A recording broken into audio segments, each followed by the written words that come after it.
Hello viewers, myself is Dr. Neeta and you are watching my channel Learn Literature with Dr. Neeta. So let us begin today's topic.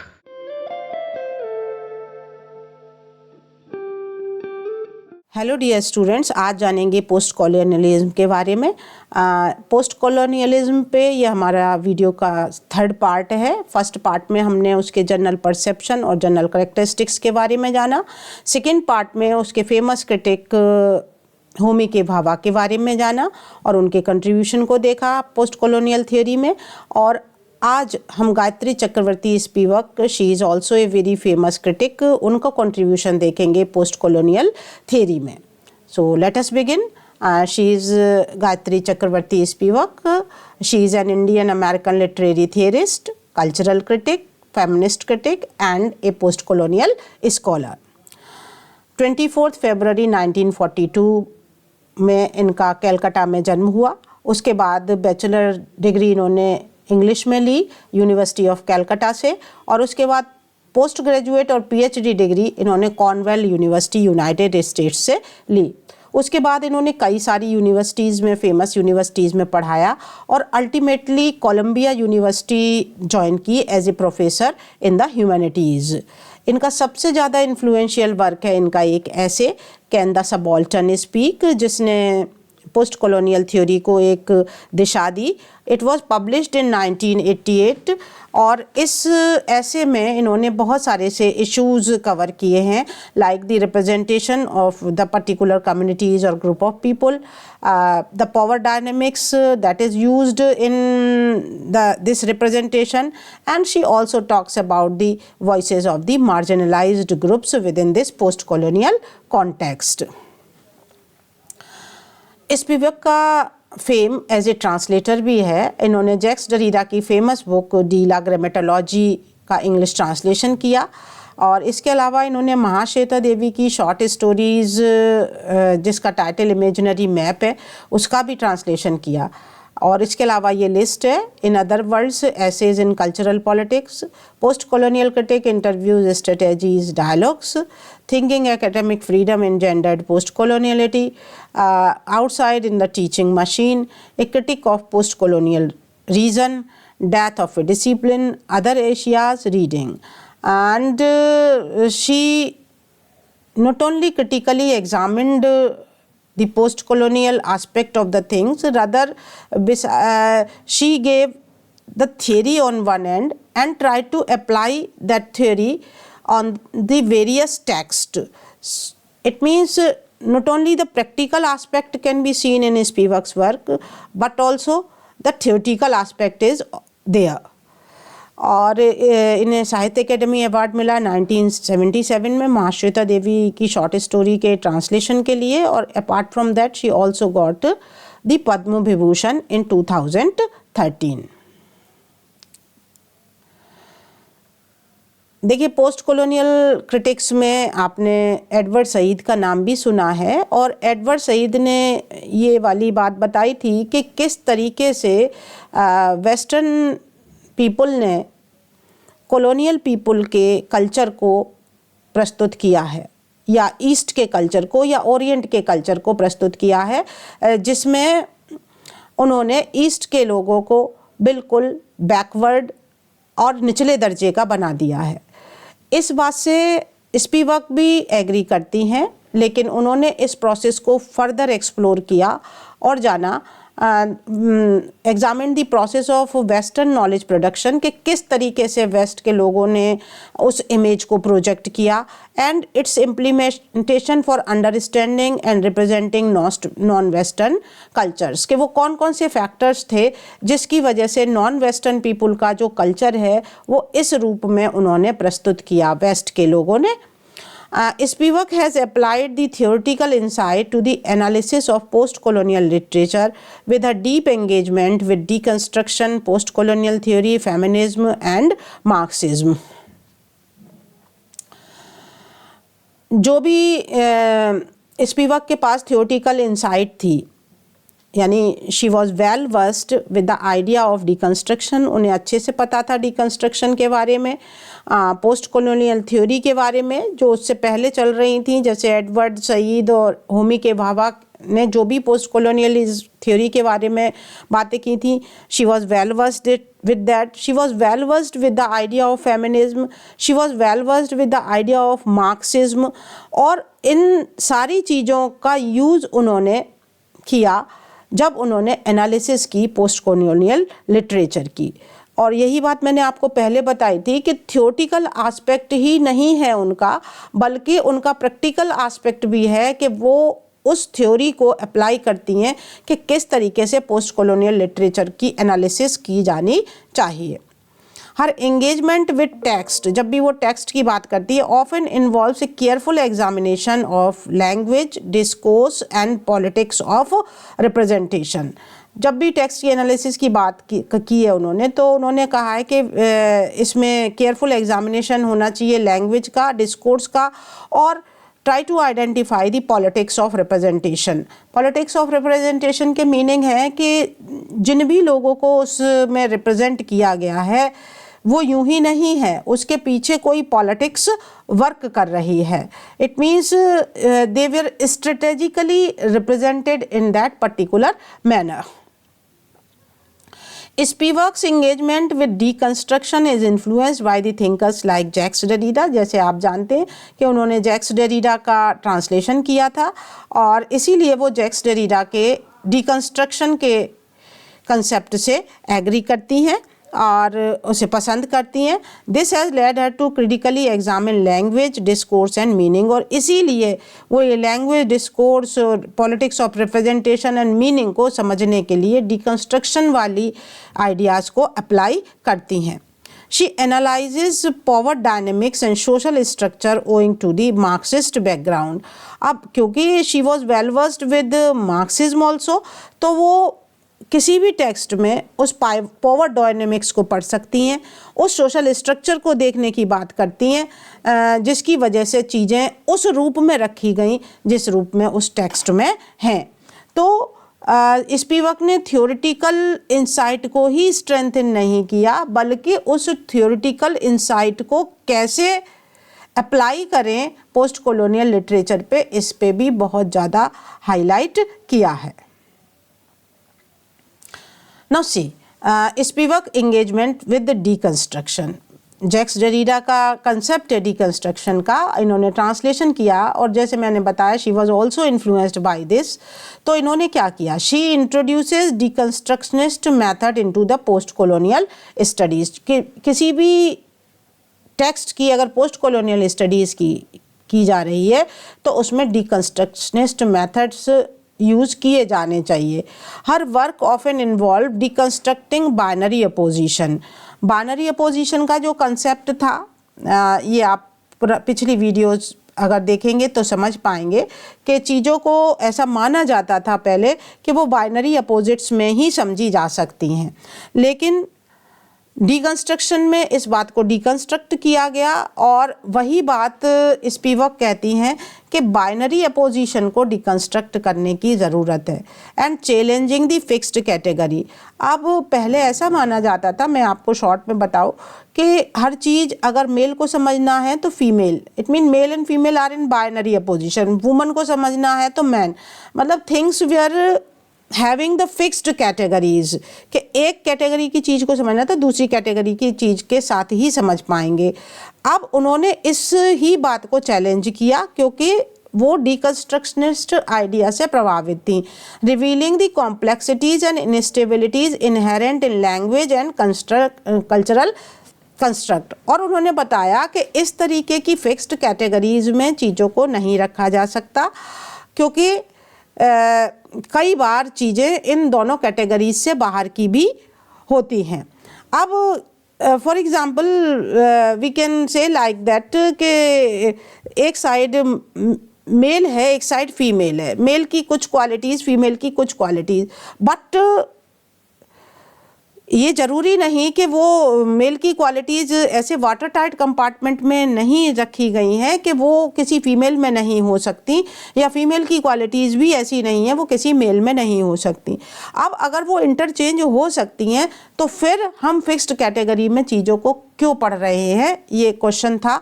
और इसी तरीके की जो binary opposition की वाली चीज़ें थी उन्होंने उनको चैलेंज करने की कोशिश की, और उन्होंने बताया कि ये एक कॉम्प्लेक्स प्रोसेस है कि कैसे कुछ चीज़ें इधर से इधर चली जाती हैं, कुछ क्वालिटीज़ इधर से इधर आ जाती हैं। And this instabilities inherent in language, और इसी तरीके की इनस्टेबिलिटीज़ लैंग्वेज में और कल्चरल कंस्ट्रक्ट में भी दिखाई देती हैं। तो पहले उन्हें डिकंस्ट्रक्ट करने की ज़रूरत है।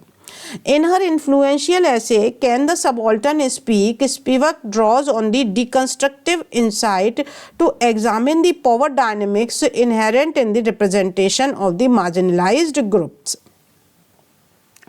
जब उन्होंने किसी भी टेक्स्ट की एनालिसिस की, या कोई भी कर रहा है उस किसी भी टेक्स्ट की एनालिसिस, तो उसमें जो सबाल्टर्न ग्रुप है, subaltern group means marginalised section of the society है, उसका उतना रिप्रेजेंटेशन नहीं होता। उसे बहुत साइड से दिखा दिया जाता है, उसके कैरेक्टर को या उसके लाइफ स्टाइल को बहुत कमतर तरीके से दिखा दिया जाता है। अब वो बताती हैं कि सबाल्टर्न मतलब जो मार्जिन पे लोग हैं, जो दबे कुचले वर्ग के लोग हैं, उनकी आवाज़ तो कभी आएगी ही नहीं। क्यों? Because of this power dynamics. Power dynamics means कि कुछ लोग सेंटर में बैठे हैं, पावरफुल लोग हैं, और उनकी वो चिंताएं ही नहीं हैं, उनकी वो प्रायोरिटीज़ ही नहीं हैं। वो पावरफुल लोग सिर्फ अपनी चीज़ों के बारे में ही बोल रहे हैं, और जो मार्जिन पे लोग हैं ना तो वो पावरफुल उनके बारे में जानते हैं और ना कभी चाहते हैं कि वो मार्जिन वाले लोगों के बारे में कुछ कहें। तो ये वाली इन्होंने ये क्वेश्चन रेज किया कि सबाल्टर्न क्या खुद बोल सकते हैं? नहीं बोल सकते, क्योंकि वो मार्जिन पे हैं, और मार्जिन से जब तक उन्हें सेंटर पे नहीं लाया जाएगा, जब तक बोलने की कोई बात ही नहीं होती, और सेंटर पे आ नहीं सकते, क्योंकि सेंटर पे वही होगा जिसके पास पावर होगी। तो बट वो कहती हैं कि इन मार्जिनलाइज्ड ग्रुप का भी रिप्रेजेंटेशन करना चाहिए, क्योंकि उन बाइनरी अपोजिट्स में वो लोग कभी नहीं आते। वो वही बाइनरी अपोजिट्स डिस्कस होते हैं जो पावर के साथ होते हैं, जो सेंटर पे होते हैं। लेकिन वो बताती हैं कि किस तरीके से पावर डायनेमिक्स वर्क करती है कि मार्जिनलाइज्ड ग्रुप्स का रिप्रेजेंटेशन नहीं हो पाता। Her deconstructive approach is applied to literature and cultural text, encouraging scholars to question the critique of prevailing interpretation and power structure embedded in language and culture. अब उनकी इसी अप्रोच को cultural text पे, जहाँ पे भी कल्चर डिफाइन किया गया, और लिटरेचर पे अच्छे से अप्लाई किया जा सकता है, और उस एप्लीकेशन के लिए वो स्कॉलर्स को एनकरेज करती हैं। मतलब उनकी ये अप्रोच एनकरेज करती है स्कॉलर्स को, ताकि वो जो एग्जिस्टिंग इंटरप्रिटेशन है चीज़ों के, जो पावर स्ट्रक्चर के हिसाब से इंटरप्रेट की गई हैं, उस इंटरप्रिटेशन को चेंज किया जा सके, और उन आवाज़ों को भी सुना जा सके जो मार्जिन्स पे थीं और जिनको कोई नहीं सुन रहा था। इसको आप इस तरीके से समझ सकते हैं कि देखिए, पहले जो हैं, जो स्टोरीज़ हैं या नॉवेल्स लिखे जाते थे, वो उन लोगों के बारे में ही ज़्यादा लिखे जाते थे जो पावरफुल थे। ऐसा नहीं है कि जो कम पावरफुल थे वो नॉवेल्स के पार्ट नहीं होते थे, बट सेंटर ऑफ अट्रैक्शन वही लोग होते थे जो पावर में होते थे। अब इस डिकंस्ट्रक्टिव अप्रोच के बाद स्कॉलर्स ने सोचा कि नहीं, सिर्फ यही वाली व्यथा कथा नहीं इन लोगों की जो पावर पे, बल्कि उनकी व्यथा कथा जो मार्जिन पे है उनकी भी सुनने की ज़रूरत होनी चाहिए। तो जो पोस्ट कॉलोनियल पीरियड में टेक्स्ट आ रहे हैं उसमें ज़रूरी नहीं कि उसका सेंट्रल कैरेक्टर वो पावरफुल व्यक्ति हो, वो उसे भी सेंट्रल कैरेक्टर बना देते हैं जो मार्जिन्स पे होते हैं। जिस तरीके से दलित लिटरेचर है वो आ रही है, जिस तरीके से उन ग्रुप्स की लिटरेचर है जिनकी आवाज़ कोई सुनता नहीं था, उन लोगों की आवाज़ भी अब सुनी जा रही है। दलित्स की सुनी जा रही है, गेज की सुनी जा रही है। इसी तरीके से जो लोअर स्ट्रेटा के लोग थे, जैसे ट्राइबल पीपल थे, उनकी आवाज़ सुनी जा रही है और वो सारी चीज़ें अब मेन स्ट्रीम का पार्ट बनने की तरफ हैं because of this deconstructive approach. Spivak's engagement with feminist theory.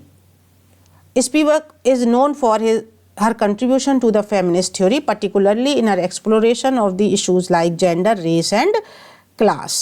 Her works often challenges traditional feministic perspective. तो जो उनके वर्क हैं उसमें उन्होंने ट्रेडिशनल फेमिनिस्ट पर्सपेक्टिव को क्रिटिसाइज किया है and emphasises a more inclusive and nuanced understanding of women's experience. और वो चाहती हैं कि जो एक्सप्लोरेशंस हों, जो चीज़ें एक्सप्लोर की जाएं वो मोर इंक्लूसिव हो, या जो टेक्स्ट लिखे जाएं वो मोर इंक्लूसिव हो as far as women are concerned, और एक क्लियर अंडरस्टैंडिंग हो वीमेन के एक्सपीरियंसेस की। वीमेन कैसे सोचती हैं वो भी उतना ही सिग्निफिकेंट हो जितना कि कोई मैन कैसे सोचता है वो है, specially with in the context of post colonial societies. She challenges the essentialist notion of identity and proposes the fluid and constructed nature of categories like gender and ethnicity. देखिए, essentialist notion of identity क्या होता है कि जैसे waste के people आए India में और उन्होंने इंडिया को अपना कॉलोनी बनाया, ये आप सभी लोग जानते हैं। तो वेस्ट के लोगों ने अपनी आइडेंटिटी को प्रोजेक्ट किया, अपनी आइडेंटिटी को, उनकी नेशनल आइडेंटिटी थी कि वो ऐसे रहते, ऐसे बोलते, ऐसे खाते, उनका एक कल्चर था, उनका एक सोचने का ढंग था, उनका पढ़ा लिखा होना, ये सारी चीज़ें, यानी वो हमें ब्रिटिशर्स की आइडेंटिटी के बारे में बताता है। दूसरी साइड इंडियंस की आइडेंटिटी थी, जैसी वो सोचते थे कि ये कम पढ़े लिखे हैं, इन्हें कुछ नहीं आता, ये सुपरस्टिशियस हैं, ये पुआ हैं, ये डर्टी हैं, ये आइडेंटिटी उन्होंने इंडियंस की बनानी थी। तो जो इसेंशियलिस्ट नोशन ऑफ आइडेंटिटी है कि मतलब एक नेशन की आइडेंटिटी में या एक जेंडर की आइडेंटिटी में यही वाली क्वालिटीज़ होंगी इसेंशियल रूप से, ये कहलाता है इसेंशियल नोशन ऑफ आइडेंटिटी। लेकिन स्पिवक इस इसेंशियलिस्ट नोशन ऑफ आइडेंटिटी को पसंद नहीं करती। शी चैलेंजेस, वो कहती हैं proposes the fluid and constructed nature of categories, के जेंडर भी जो है, जेंडर लाइक जो क्वालिटीज़ हैं इसेंशियली ज़रूरी नहीं कि वो उस पर्टिकुलर जेंडर में होंगी, बल्कि जेंडर एक ग्रेजुअली कंस्ट्रक्ट होने वाली चीज़ है। जैसे एथनिसिटी कंस्ट्रक्ट होने वाली चीज़, इसी तरीके से एथनिसिटी कंस्ट्रक्ट होने वाली चीज़ है। यहाँ हम जेंडर की बात कर रहे हैं तो वो कहती है कि जेंडर भी ग्रेजुअली कंस्ट्रक्टेड होता है। तो इसी तरीके से जो पोस्ट कॉलोनियल लिटरेचर है, आप देखिए उसमें जेंडर रोल रिवर्स करके दिखाए जा रहे हैं, क्योंकि ये माना जा रहा है कि ये ज़रूरी नहीं, ये तो सोशली कंस्ट्रक्ट कर दिया कि इस फीमेल है तो उसे ये करना है, ऐसे रहना है, यूँ करना है, ये सोशली कंस्ट्रक्टेड है। अब चीज़ें बदल रही हैं तो वो कैटेगरीज बदल रही हैं। तो ये यही कह रहे हैं कि आइडेंटिटी का कोई फिक्स्ड फॉर्म नहीं है, आइडेंटिटी फ्लूइड है। इट मीन्स इट में चेंज होती रह सकती है and it is gradually getting constructed. She stresses the importance of considering the diverse experiences of women, particularly those from the non-Western and marginalized backgrounds. देखिए, हम अगर colonial period का literature देखते हैं तो आप पाते हैं कि अगर उस समय लिखी भी गई तो फिर वीमेन के बारे में पहली बात तो ज़्यादा लिखा ही नहीं गया, और लिखा भी गया तो उन वीमेन के बारे में लिखा गया जो पावरफुल थी या अंग्रेज़ों से रिलेटेड थी या अंग्रेज ही थी। उन्होंने नॉन वेस्टर्न वीमेन के बारे में कुछ नहीं लिखा। तो कहती हैं कि अब पोस्ट कॉलोनियल पीरियड में उन वीमेन के एक्सपीरियंसेस को भी समझना चाहिए जो नॉन वेस्टर्न है या जो मार्जिनलाइज्ड बैकग्राउंड से आ रही हैं। अब देखिए, बार बार हम सबॉल्टन टर्म का यूज़ कर रहे हैं, तो पहले कंसेप्ट समझ लीजिए कि सबॉल्टन्स क्या हैं। वैसे मैंने बता दिया कि जो मार्जिन्स पे, देखिए पावर और सेंटर में कुछ लोग बैठे, सेंटर है ये, यहीं पे पावर होती है। अब उनके चारों ओर ये लोग हैं। ऐसा जब भी था, अंग्रेज़ों के समय। स्लेव्स थे, वीमेन थी, दलित्स थे, लेबरर्स थे, माइनॉरिटी रेसेस थी, पीजेंट्स थे, ओरिएंट था पूरा का पूरा और थर्ड वर्ल्ड भी था पूरा। अब यहाँ पे थे ब्रिटिशर्स। तो ब्रिटिशर्स जो हैं वो अपनी ही तरीके से इन सारी चीज़ों को देखते थे, जितना यूज़ करना होता था उतना यूज़ करते थे। सारी पॉलिसी, सारी चीज़ें, सारे डिस्कोर्स, सारे डिस्कशंस वो सेंटर पे जो लोग होते थे उन्हीं के भले के लिए होते थे। लेकिन पोस्ट कॉलोनियल पीरियड में क्या हुआ कि उन्होंने कहा कि नहीं भाई, ये सेंटर ही सिग्निफिकेंट नहीं है, बल्कि ये सबॉल्टन्स या मार्जिन पे रहने वाले लोग भी उतने ही सिग्निफिकेंट हैं। मतलब सिर्फ यहाँ अगर सेंटर में मैन है तो मैन की बात ही नहीं सुनी जानी चाहिए, वीमेन भी उतनी ही सिग्निफिकेंट है। दलित्स हैं तो दलित्स भी उतने ही सिग्निफिकेंट हैं, उनकी बात भी सुनी जानी चाहिए और उन्हें भी मेन स्ट्रीम में शामिल करने की कोशिश होनी चाहिए। इसी तरीके से लेबरर्स, पीजेंट्स, तो ये जो सारे सेक्शंस थे जो किनारे पे थे, मार्जिन्स पे थे, इन्हें सबॉल्टन्स कहा गया। और गायत्री चक्रवर्ती स्पिवक चाहती हैं कि ये कैन सबॉल्टन स्पीक, क्या ये लोग बोल सकते हैं इनकी उपस्थिति में, ये क्वेश्चन रेज किया है। लेकिन स्कॉलर्स से कहा है कि भाई आप उनकी आवाज़ को रेज कीजिए। If they can not speak, one should raise their voice. तो this is the concept of subaltern that is given by Gayatri Chakravorty Spivak. The term subalterns originally comes from Antonio Gramsci's Marxist theory, where it refers to socially and politically marginalized group. Subaltern term Antonio Gramsci की Marxist theory से लिया गया है और वहाँ इसका meaning है वो वाले ग्रुप्स जो सोशली और पॉलिटिकली मार्जिन्स पे हैं, किनारों पे हैं। Spivak redefined the term to represent certain groups like third world, orient, women, tribal people etcetera. ये जैसे मैंने अभी आपको पिछली पिक्चर में दिखाया। Which exist on the margins of the dominant power structure and are systematically excluded from participating in the mainstream discourse. ये मैंने आपको बताया कि ये पावर और सेंटर पे जो लोग हैं उनके पास पावर है और वो इन लोगों को सिस्टमैटिकली मेन स्ट्रीम में आने ही नहीं देना चाहते। नाउ गायत्री स्पिवक कहती है कि भाई ये सिस्टमेटिकली एक्सक्लूड किए गए हैं, ये मेन स्ट्रीम डिस्कोर्स का पार्ट नहीं है।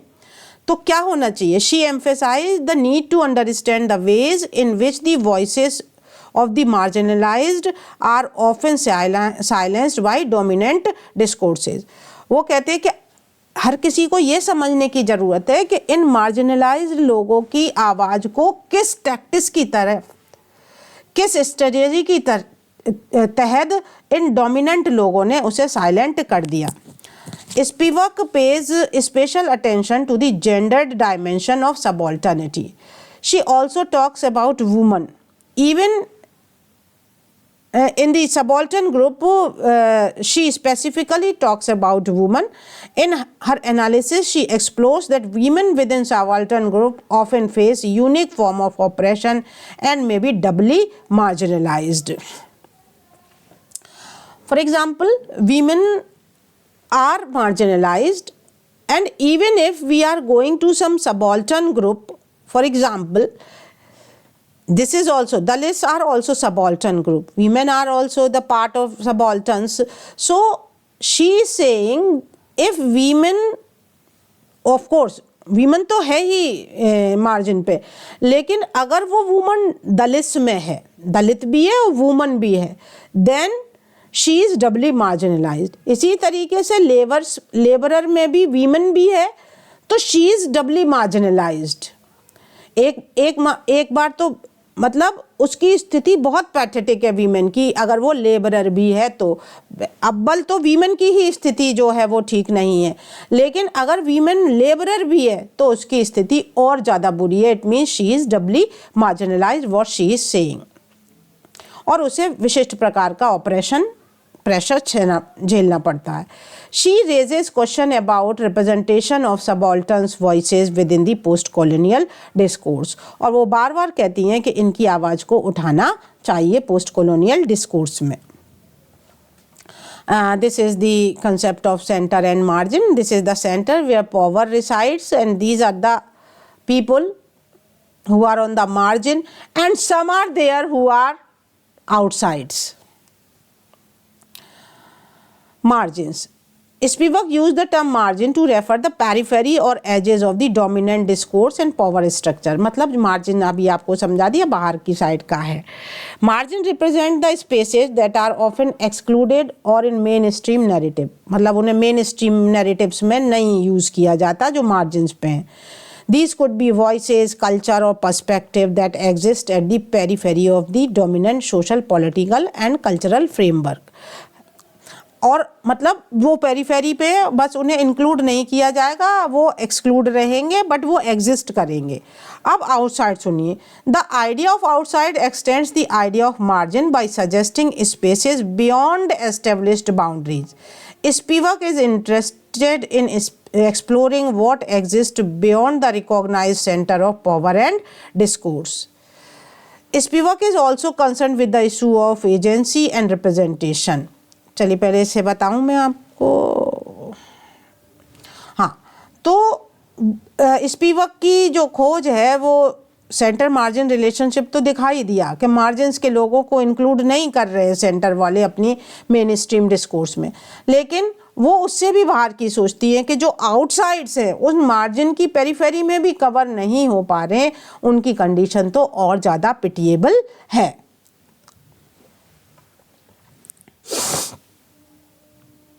Spivak is also concerned with the issue of agency and representation. अब आखिर जो मार्जिन पे हैं या जो आउटसाइड में हैं उनका रिप्रेजेंटेशन क्यों नहीं हो पा रहा है, ये वाली बात स्पिवक ने सोची। She questions whether marginalized group can speak for themselves. वो प्रश्न पूछती हैं, कैन सबाल्टर्न स्पीक, क्या मार्जिनलाइज्ड ग्रुप खुद बोल सकते हैं, और if they are always spoken for by others, या फिर उनकी आवाज़ को कोई दूसरा ही उठाता है। The challenge is to allow these voices agency. तो चैलेंज क्या है कि इन वॉइसेस को जो मार्जिन पे हैं, इन वॉइसेस को क्या मिलनी चाहिए, एजेंसी मिलनी चाहिए। And to resist the tendency of dominant discourse to define and represent the other on their terms. और ये पावर आनी चाहिए उस एजेंसी के पास कि वो उनके डिस्कोर्स को, उनकी बात को, उनकी प्रॉब्लम्स को और उनकी चर्चा को सेंटर पे रिप्रेजेंट कर सके उनकी शर्तों पे, मतलब मार्जिनलाइज्ड की शर्तों पे उसे वहाँ प्रोजेक्ट कर सके। तब तो जो मार्जिन्स के लोग हैं वो कुछ एम्पावर हो पाएंगे। Now her concept of strategic essentialism. The concept is introduced by Gayatri Chakravarti Spivak in her essay Subaltern Studies Deconstructing Historiography in context of post-colonial discourse and identity politics. Identity politics वही है कि essentialist identity मानी जाती हैं और वही वाली project करने, वही essentialist identities प्रोजेक्ट करने की कोशिश होती है। In general sense, essentialism refers to the idea that there are inherent and unchanging qualities or characteristics that define a particular group, identity or category. ये मैंने आपको पहले भी बताया, ऐसा माना जाता है। स्पिवक के हिसाब से ऐसा होता नहीं है, बट ऐसा माना जाता रहा है कि किसी ग्रुप के पास, किसी नेशन के पास, किसी कम्युनिटी के पास कुछ इनहेरेंट और अनचेंजिंग क्वालिटीज़ होती हैं जो उनके पास हमेशा से हैं और वो बदली नहीं हैं। इसे कहते हैं एसेंशियलिज्म, कि एसेंशियली वही क्वालिटीज़ उस पर्टिकुलर ग्रुप के पास हैं, उस पर्टिकुलर व्यक्ति के पास हैं, उस पर्टिकुलर नेशन के पास हैं, उस पर्टिकुलर कैटेगरी ऑफ पीपल के पास है। ये एसेंशियलिज्म कहलाती है। लेकिन Spivak is against this essentialism. वो कहते हैं इसे एक स्ट्रेटेजी के तहत माना गया है। Strategic essentialism is the strategic use of essentialism as a tool for political mobilization, recognition and representation and social justice, particularly by marginalized or subaltern groups। वो कहती हैं कि ये इनहेरेंट और अनचेंजिंग क्वालिटीज़ यूज़ की जा सकती हैं एज ए टूल। किस बात के लिए? For political mobilisation, recognition, representation, social justice, particularly by marginalized and subaltern groups। इनके पॉलिटिकल मोबिलाइजेशन में उन क्वालिटीज़ को उसे एक स्ट्रेटेजी की तरीके से यूज़ किया जा सकता है। एग्जाम्पल्स देखिए स्ट्रेटेजिक एसेंशियलिज्म के। It is contemporary deployment of essentialist language and identity for political purpose. Indigenous communities facing environmental exploitation may strategically emphasize a shared cultural identity focusing on traditional values and practices. This induces political mobilization to resist destructive policies and advocate for sustainable development. For example, आप ऐसे समझिए कि जैसे मान लीजिए कुछ आदिवासी communities हैं और उन्हें उनकी ज़मीन को सरकारी कार्य के लिए लिया जा रहा है। फॉर एग्ज़ाम्पल मान लीजिए तो उनके सामने क्या होगा? फेसिंग एनवायरमेंटल एक्सप्लॉयटेशन, मतलब आदिवासी हैं वो उस नेचर पे ही डिपेंड करते थे जो उनके चारों तरफ थी, वहीं से खाते पीते थे, उसी जंगलों में रहते थे, तो उन्हें लगता है एनवायरमेंटल एक्सप्लॉयटेशन किया जा रहा है उनका। अब क्या करते हैं? वो सब एक जगह होके अपनी शेयर्ड कल्चरल आइडेंटिटी दिखाते हैं और फोकस करते हैं कि हमारी ये ट्रेडिशनल वैल्यूज़ हैं, हमारी ये प्रैक्टिसेस हैं और हमारे जीवन जीने के लिए हमारी ये आइडेंटिटी ज़रूरी है। हमारी कल्चरल आइडेंटिटी जो हम सारे लोग शेयर करते हैं कम्युनिटी के, वो बहुत ज़्यादा ज़रूरी है। इस तरीके से क्या होगा? ये एक स्ट्रेटेजिक एसेंशियलिज्म हो गई और इससे क्या होगा? पॉलिटिकल मोबिलाइजेशन होगा और ये जो एसेंशियलिस्ट आइडेंटिटी उन्होंने प्रस्तुत की, इसकी वजह से डिस्ट्रक्टिव पॉलिसीज़ नहीं बन पाएंगी, रेसिस्ट कर देंगे and advocate for sustainable development.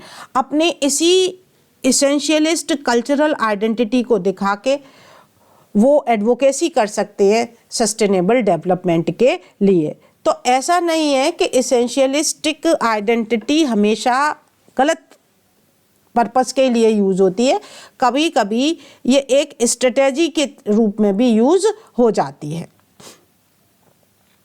Feminist movement में strategically emphasise shared experiences of gender biased discrimination. अच्छा देखिए, फेमिनिस्ट मूवमेंट्स भी कैसे चले? वो भी किससे चले? वो भी स्ट्रेटेजिक एसेंशियलिज्म से चले, क्योंकि सारी की सारी फीमेल्स ने अपने एक्सपीरियंसेस शेयर किए on the basis of gender कि कैसे उनका डिस्क्रिमिनेशन हुआ।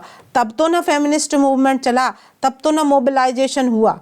This helps to create solidarity among women from diverse background, अलग अलग बैकग्राउंड की, चाहे वो अमीर थी, चाहे वो गरीब थी, चाहे वो इस कास्ट की थी, उस कास्ट की थी, लेकिन सबके साथ वो डिस्क्रिमिनेशन हो रहा था, तो वो एक वॉइस बन पाई। तो इस तरीके से एसेंशियलिज्म भी कैसे हो सकती है? स्ट्रेटेजिक हो सकती है। given rise to the collective voice to challenge the patriarchy, discrimination and advocate for gender equality. Post-colonial nations में strategically emphasize a unified national identity. इसी तरीके से जो पोस्ट कॉलोनियल नेशंस हैं वो भी अपनी यूनिफाइड नेशनल आइडेंटिटी प्रोजेक्ट कर सकते हैं और ताकि उनकी यूनिटी के सामने जो देखिए, पोस्ट कॉलोनियल नेशन में strategically emphasise unified national identity to resist external influences, ताकि उनके पास और बाहरी प्रभाव ना पड़े। फॉर एग्जांपल, अगर हम पोस्ट कॉलोनियल पीरियड में हम रह रहे हैं, इस पोस्ट कॉलोनियल पीरियड में हम अगर अपनी इंडियन आइडेंटिटी को प्रोटेक्ट करें या इंडियन आइडेंटिटी की एसेंशियलिज्म को स्ट्रेटेजिकली यूज़ करें तो निश्चित रूप से हमारे ऊपर एक्सटर्नल इन्फ्लुएंसेस नहीं होंगे या कम होंगे। And redefine their cultural and political landscape, और फिर हम अपनी कल्चरल और पॉलिटिकल लैंडस्केप को दोबारा से डिफाइन कर सकते हैं। This essentialised identity becomes a tool for asserting sovereignty. देखिए पहले जब कॉलोनियल लोग थे उन्होंने भी इसे स्ट्रेटेजी के तहत ही एसेंशियलिज्म को अप्लाई किया और हमारे ऊपर राज्य किया। आज हम भी इसे स्ट्रेटेजिकली यूज़ कर सकते हैं अपनी एसेंशियलिस्ट आइडेंटिटी को to protect our self from the western influences. becomes a tool for asserting sovereignty and challenging the lingering effects of colonialism। और इस तरीके से हम कॉलोनियलिज्म के जो लिंगरिंग प्रभाव हैं उनसे दूर अपने कंट्री को, अपने नेशन को, अपनी आइडेंटिटी को रख सकते हैं। हर engagement with the concept of diaspora। Spivak discusses diaspora in context to post-colonial displacement where communities are forced to move and live outside their homelands। मतलब वो वाली कम्युनिटीज़ जो अपना देश छोड़ के, अपना स्थान छोड़ के बाहर चली गई और वहाँ अपना होमलैंड मतलब वहाँ जाके रहने लगी। क्यों? Due to colonisation and globalisation. Globalisation is the recent phenomenon. Globalisation में बहुत हुआ, पूरी दुनिया एक ग्लोब जो है वो पूरा एक माना जाने लगा, तो लोग जो है अपनी नेशनल आइडेंटिटीज़ छोड़ के दूसरे देशों में बस गए। अब what Spivak says about it, she examines the impact of this displacement on identity। इस displacement का एक कंट्री से वो दूसरी कंट्री में चले गए, उनकी आइडेंटिटी पे और उनकी सब्जेक्टिविटी पे क्या फ़र्क पड़ा, ये चीज़ स्पीवक ने नोट की। Spivak explains the individuals of diasporic community handle complex cultural landscape and try to maintain connections to both their homeland and their adopted countries। वो कहती हैं कि ऐसे लोगों में बड़ी कॉम्प्लेक्स कंडीशंस हो जाती हैं क्योंकि उन्हें दो कनेक्शंस मेंटेन करने होते हैं। नंबर 1 विद देयर होमलैंड, भाई अपना जिस घर से आए हैं वो उसे नहीं भूल सकते, उसके भी कनेक्शन, उसके भी कल्चर को वो प्रोटेक्ट कर रहे हैं। और दूसरा चैलेंज उनके लिए ये है कि जिस नए कंट्री में वो गए हैं वहाँ के हिसाब से खुद को एडॉप्ट करें। अब इस चीज़ का फ़र्क क्या पड़ता है उनकी आइडेंटिटी पे? Their identities are often characterised by a blending of multiple cultural influences. यानी उनकी आइडेंटिटी में बहुत सारे कल्चरल इन्फ्लुएंसेस हैं। अपना तो कल्चर है ही जो वो लेके आए, बाहर जिस कंट्री में गए हैं उसका कल्चर भी उन्हें इन्फ्लुएंस कर रहा है। Challenging the fixed notion of identity, और इस तरीके से एसेंशियलिस्ट नोशन ऑफ आइडेंटिटी चेंज हो जाता है। और इसी चीज़ को होमी भाभा ने हाइब्रिडिटी का नाम दिया था। She also highlights the power dynamics involve in the representation of subaltern and diasporic experience. अब जिस तरीके से सबॉल्टन मेन स्ट्रीम का पार्ट नहीं हो पाए, उसी तरीके से डायस्पोरिक एक्सपीरियंस जो है, थोड़े से लोग जो बाहर गए और उस कॉम्प्लेक्स कल्चरल लैंडस्केप को हैंडल किया, उनके एक्सपीरियंसेस भी बहुत ज़्यादा शेयर नहीं हो पाए। And explained how these groups have been historically silenced within the colonial and post-colonial context। और वो भी साइलेंस हो गए, मतलब वो जो डायस्पोरिक एक्सपीरियंस है वो भी ज़्यादा बाहर तक नहीं आ पाया क्योंकि वही वाली बात के सेंटर पे कुछ पावरफुल लोग बैठे थे, उन्होंने उसे आगे आने नहीं दिया। बट वो कहती हैं कि ये in post colonial context these things should not be silenced, rather these voices should be heard. So thanks for your patience listening. I think you would be able to understand Gayatri Chakravarti Spivak.